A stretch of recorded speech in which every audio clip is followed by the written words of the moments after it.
Assalamualaikum warahmatullahi wabarakatuh. A'udzu billahi minasyaitonir rajim. Bismillahirrahmanirrahim. Alhamdulillahi rabbil alamin.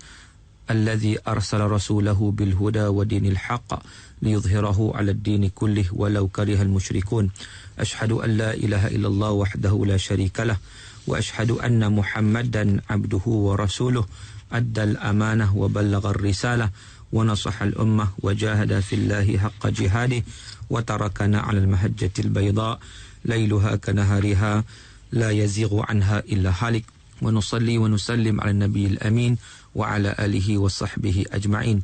Subhanaka la ilma lana illa ma 'allamtana innaka antal alimul hakim.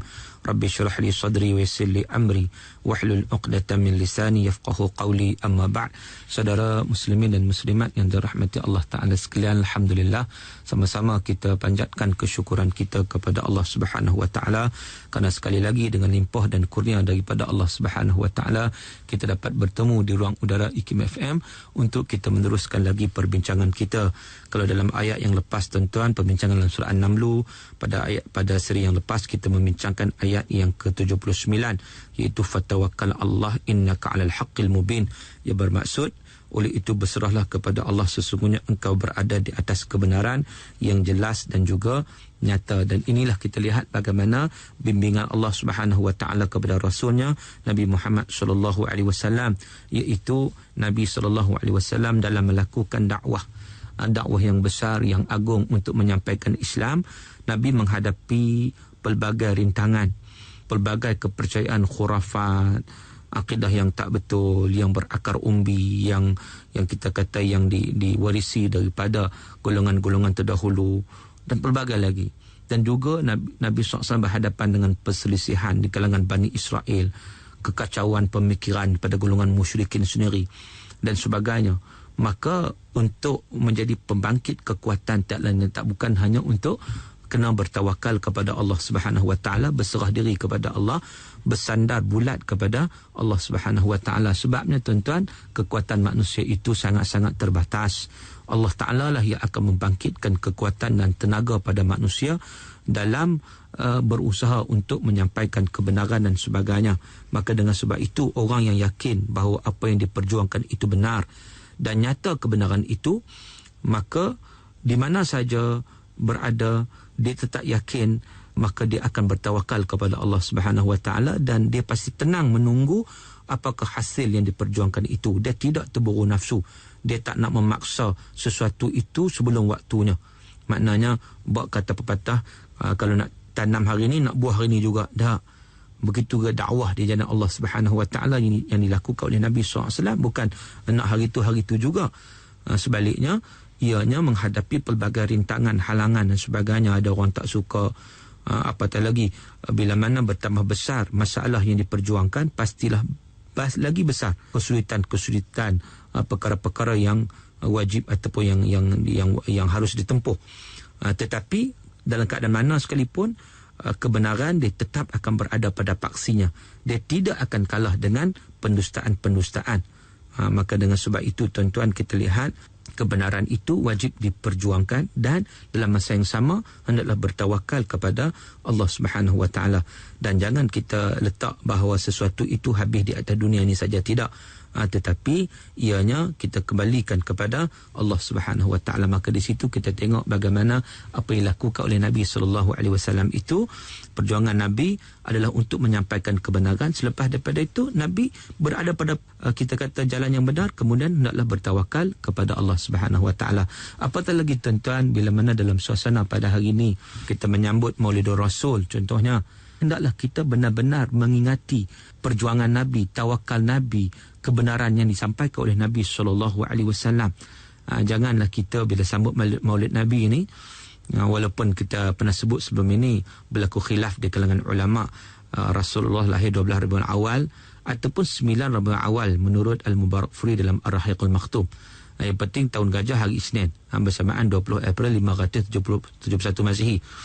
Yang mana tuan-tuan, bila mana kita sambut contohnya hari ini 12 Rabiul Awal, semua orang pekat sambutlah sempena dengan Maulid Nabi SAW ni.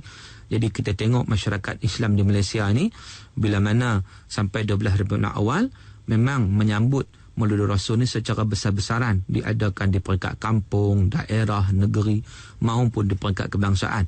Jadi sambutan Maulid Rasul ini sudah menjadi acara tahunan yang pasti disambut bila tibanya 12 Rabiul Awal.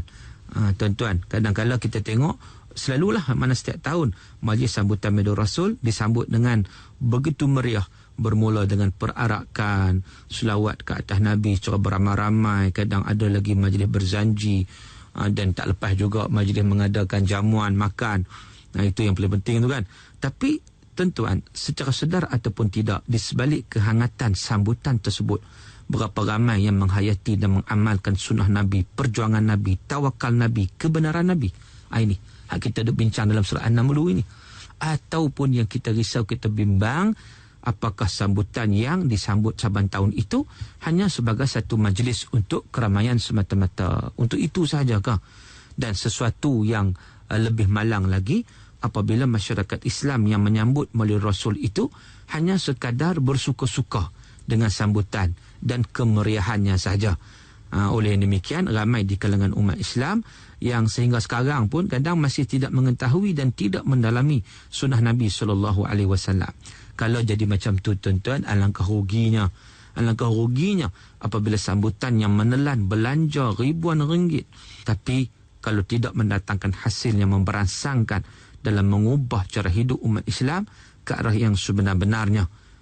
Saban tahun Maulid Rasul disambut, tapi pegangan agama tetap longgar. Bahkan ada di antara pemuda-pemudi yang menyambut Maulid Rasul pada siangnya, manakala pada waktu malam pula disusuli dengan hiburan yang melampau dan melalaikan. Akhirnya tuan-tuan, apa berlaku? Selawat yang diucapkan, yang didendangkan pada siang hari itu hanya ditinggalkan sebagai suatu kenangan semata-mata. Dan tuan-tuan, ini bukan bermakna sambutan Maulid Rasul yang diadakan itu tidak mendatangkan sebarang kebaikan, bukan macam tu. Bukan makna sambut itu tak baik, dah. Maksudnya tuan-tuan, anjakan paradigma hendaklah wujud agar umat Islam tidak sekadar berretorik dengan memuji dan berselawat pada Rasulullah sahaja, tetapi selawat itu disusuli dengan suatu usaha untuk mengaplikasikan kehidupan Nabi SAW, perjuangan Nabi dalam kehidupan umat Islam pada hari ini. Apatah lagi kalau kita tengok hari ini tuan-tuan, dunia semakin gawat dengan pelbagai masalah. Maka dengan sebab itu, usaha yang bersungguh-sungguh perlu dibangunkan, perlu digemblengkan bersama agar dapat mengembalikan kecemerlangan dan kegemilangan Islam. Dan cara yang terbaik tak lain dan tak bukan demi merealisasikan perkara ini, hendaklah kita mencontohi Rasulullah SAW dalam segenap kehidupan kita, kerana baginda merupakan contoh terbaik yang bersifat universal, iaitu keseluruhan hidup baginda dapat dijadikan ikutan dan contoh di sepanjang zaman, sebagaimana Allah Subhanahu wa taala sebut dalam surah Al-Ahzab ayat 21, laqad kana lakum fi Rasulillah uswatun hasanah, yang bermaksud sungguhnya bagi kamu pada diri Rasulullah itu menjadi contoh yang paling baik, contoh teladan yang terbaik untuk menjadi ikutan kamu. Maka dengan sebab itu Ibn Kathir ketika mana mentafsirkan ayat ini, beliau menjelaskan bahawa baginda Rasulullah SAW dapat diteladani dan diikuti dalam beberapa aspek. Yang pertama dalam perkataan baginda. Dalam perkataan baginda, iaitu baginda menjadi ikutan sebagai insan yang berbicara sesuatu dari hati nurani yang ikhlas. Baginda tidak berbicara dan berkata sesuatu yang tidak diperlukan, apatah lagi yang sia-sia. Tidak. Baginda berbicara sesuatu yang mempunyai hubungan dengan kepentingan umat dengan bahasa komunikatif yang mudah dipahami. Baginda sentiasa jujur dan benar, sehingga baginda berpesan bahawa sesiapa yang beriman dengan Allah dan hari akhirat hendaklah bercakap baik atau diam. Itu dah contoh Nabi SAW kalau kita nak lihat dari sudut perkataan Nabi. Dan kalau dari sudut tindakan, perbuatan Nabi, kata Ibn Kathir, baginda sentiasa menyesuaikan perbuatan dengan ucapan, dengan perkataan. Ketika baginda minta orang lain buat baik, maka bagindalah yang terlebih dahulu melakukan kebaikan tersebut. Dan dalam banyak hal, baginda melakukan sesuatu sebelum meminta orang lain melakukannya. Seperti perbuatan solat contohnya. Nabi kata, Sallu kama ra'aitumuni usalli. salatlah kamu sebagaimana kamu lihat aku salat. Jadi di situ itu perbuatan Nabi akan tunjukkan terlebih dahulu. Sebab itu golongan musyrikin, tuan-tuan, kita tengok walaupun golongan musyrikin yang menolak Nabi SAW, mereka menolak itu hanya kerana ego, kerana sombong, hanya kerana mereka itu tidak mau mengubah kebiasaan yang ada dalam diri mereka, walaupun hakikat sebenarnya mereka kenal Nabi SAW. Maka tahu mereka nak kutuk Nabi, tak ada ruang untuk mereka kutuk Nabi SAW. Bahkan Nabi ni terbaik dari sudut akhlak Nabi, dari sudut kejujuran Nabi, hingga pada zaman Makkah, zaman satu ketika Nabi itu sebelum nanti Rasul pun, maka sudah digelar, sudah dipanggil Nabi sebagai Al-Amin, yang amanah, yang jujur. Maka di situ satu perkara yang kita lihat bagaimana satu pengiktirafan di kalangan golongan musyrikin sendiri. Maka dengan sebab itu mereka menolak Nabi itu bukan di atas kebenaran sebenarnya, maka menolak itu di atas kerana keselesaan kehidupan mereka, kekayaan mereka, kehidupan mereka yang seolah-olah mereka tidak berhajat kepada Allah, seolah-olah dengan nikmat yang ada yang Allah beri kepada mereka itu maka tak berhajat pada Nabi dan seumpamanya. Inilah yang menjadi satu masalah, tuan-tuan. Maka dengan sebab itu kalau kita lihat, tuan-tuan, keadaan songsang yang berlaku dalam masyarakat kita mesti diubah agar ia berada pada paksi yang benar dan lurus. Maka setiap individu Muslim hendaklah menjadikan Rasulullah SAW sebagai role model dalam kehidupan kita, serta kita berbangga dengan peraturan dan sistem yang didatangkan dalam Islam. Orang yang diredai dan diberi keberkatan oleh Allah Subhanahu Wa Taala dalam hidupnya ialah mereka yang mengamalkan cara hidup Islam berdasarkan kepada petunjuk yang dibawa oleh Nabi SAW. Inna khairul hadi hadi Muhammad sallallahu alaihi wasallam. Sebaik-baik petunjuk yang dibawa oleh Nabi sallallahu alaihi wasallam. Maka kalau kita tengok, tuan-tuan, apa yang Sayyidina Umar sebut, betul lah ya. Umar sebut, Sayyidina Umar Al-Khattab radhiyallahu anhu, dia kata apa? Nahnu qaumun a'azzanallahu bil Islam. Dia kata kita ni adalah satu golongan, satu puak, satu bangsa yang dimuliakan oleh Allah Subhanahu Wa Taala sekiranya kita benar-benar berpegang kepada Islam. Maka dengan sebab itulah cuba kita renung, cuba kita lihat di seluruh dunia umat Islam hari ini, apa yang terjadi kepada umat Islam. Apakah umat Islam dipandang mulia? Berdasarkan kata-kata Sayyidina Umar ini, jelas kepada kita umat Islam akan dilanda kehinaan, kemunduran dan sebagainya sekiranya umat Islam masih menjadikan budaya, sistem, ideologi yang bercanggah dengan Islam sebagai panduan dalam kehidupan mereka. Dalam erti kata mereka tidak menjadikan Nabi SAW itu benar-benar sebagai contoh dan tauladan walaupun saban tahun menyambut Maulidur Rasul. Maka dengan sebab itu, tuan-tuan, kalaulah setiap nikmat yang kita kecapi, kita kenang, kita syukur, maka sebenarnya sebesar-besar nikmat yang wajib kita syukuri adalah nikmat mendapat hidayah, iaitu hidayah Islam, agama yang sempurna, lengkap, yang mencakupi semua bidang kehidupan manusia, sama ada dari segi akidah maupun syariah. Maka dengan sebab itu, tahun ini insya-Allah dalam sambutan Maulidur Rasul kita melakukan perubahan yang ketara untuk menjadikan Nabi sebagai contoh tauladan, role model, dan seterusnya menjunjung sunnah yang dibawa oleh Nabi sebagai satu manifestasi perhambaan yang sebenar-benarnya kepada Allah Subhanahu Wa Taala.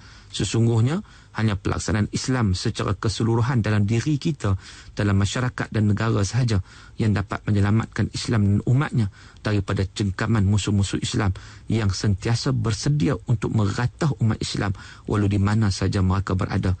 Maka dengan sebab itu, tuan-tuan, antara perkara penting yang perlu juga dilakukan bagi menzahirkan kasih sayang kita terhadap Nabi SAW, iaitu kita mengambil tauladan daripada kehidupan Nabi dalam semua keadaan. Tauladan sebagai pemimpin, sebagai bapa, sebagai suami, sebagai jiran, sahabat dan sebagainya. Jadikanlah contoh kehidupan Nabi itu sebagai prinsip hidup kita sesuai dengan yang diarahkan oleh Allah Subhanahu Wa Taala kepada kita. Maka dengan sebab itu, umat Islam, bila kita duk baca tentang perjuangan Nabi ini, bagaimana dakwah Nabi dan sebagainya ini, hendaklah kita juga mengetahui riwayat hidup Nabi SAW, apakah pengajaran tunjuk ajar kepimpinan baginda Nabi SAW. Di samping itu, kunci kejayaan Rasulullah dalam membawa kecemerlangan Islam ialah kunci kejayaan yang bersifat sejagat, universal, dan menjadi panduan bagi masyarakat Islam dan bukan Islam buat selama-lamanya. Itu antaranya kepribadian Nabi yang unggul, akhlak dan perwatakan yang terpuji, perkataan yang selari dengan perbuatan, sikap bijaksana, berhikmah dalam setiap tindakan dan sebagainya. Jadi mudah-mudahan tuan-tuan kita dapat memahami dengan baik dan kita dapat mencontohi Rasulullah SAW. Dan insya-Allah tuan-tuan, kita akan sambung lagi perbincangan kita pada ayat seterusnya pada seri akan datang. Untuk kali ini sekadar itu dulu. Aqulu qawli hadza wa astaghfirullahal azim li wa lakum wa billahi taufiq wal hidayah. Assalamualaikum warahmatullahi wabarakatuh.